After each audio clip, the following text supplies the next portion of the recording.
No sentencing you receive will ever be long enough. Eventually, you will be released. Bryan's sentence is a lifetime. Breaking news now at 11. The two men accused of beating Giants fan Bryan Stow have pleaded guilty. Hello, everyone. I'm Sharon Tay. And I'm Rick Garcia. Welcome to CBS 2 News at 11 a.m. The men entered the courtroom today and they were confronted by family members of the former paramedic. Their victim, Bryan Stow, is now disabled for life. CBS 2's Finnstrom is live in downtown L.A. with the late-breaking developments. Cara?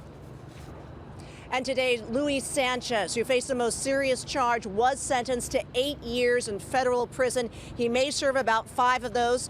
Marvin Norwood was sentenced to 4 years. Now, he's actually already served all that time because of the years spent in jail awaiting trial, but he will not be walking out today. Federal marshals will be taking him into custody because both men also face federal weapons charges because of weapons that were confiscated from their homes after their arrests.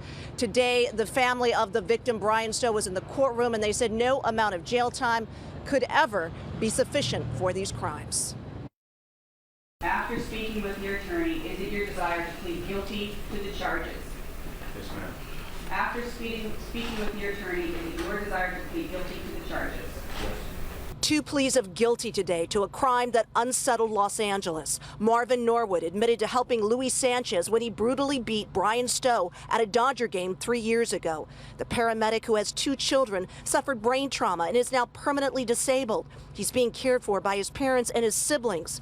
They were in the courtroom and talked about how these men's actions have changed all their lives. Bryan has a lifetime of pain, therapy, hard work daily that he must endure. He will strive to persevere. As men, are you proud of yourselves? And as fathers, are you proud of yourselves?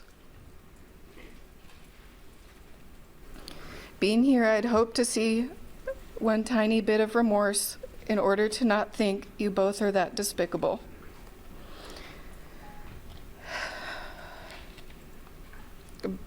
But I don't. Witnesses said Stow and his friends who were cheering on the Giants that day tried to walk away from the hostile men, but they tracked him down. Stow was sucker punched, fractured his head when he hit the ground, and was kicked in the ribs and the head. Today, as his father and the judge talked about the attack as cowardly and heinous, Sanchez, who pled guilty to the most serious of the crimes, smirked repeatedly.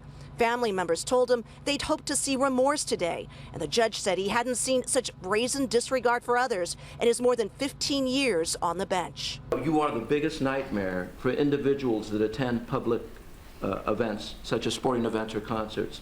My son and I have season tickets to football, college football, and my biggest fear, which is probably true for most of the people that appear there, and you don't have to stare at me, Mr. Sanchez, but I know you're paying attention to me, is that we run into people like you that have no civility. When you're smiling, you think it's funny.